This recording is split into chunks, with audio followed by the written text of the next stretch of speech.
الحمدللہ والصلاۃ والسلام علی رسول اللہ اما بعد۔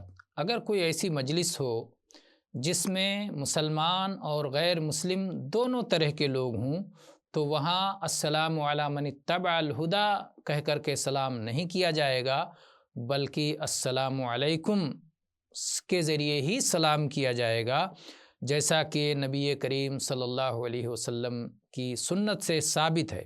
اللہ کے نبی صلی اللہ علیہ وسلم مدینہ منورہ میں ایک مجلس میں پہنچے اور آپ نے دیکھا کہ اس مجلس میں مسلمان بھی ہیں، منافقین بھی ہیں، یہود و نصارہ بھی ہیں، مشرکین بھی ہیں، بت پرست بھی ہیں، مختلف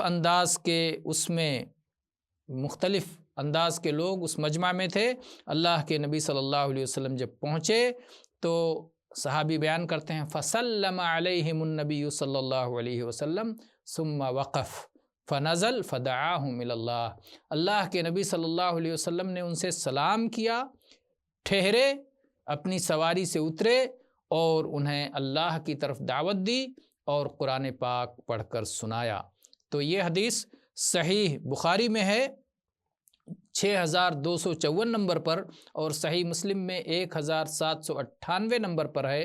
اس حدیث سے معلوم ہوتا ہے کہ اگر کوئی ایسی مجلس ہو جس میں مسلمان اور غیر مسلم سب ہوں تو وہاں سلام کیا جانا مشروع ہے۔ واللہ اعلم والحمد للہ رب العالمین۔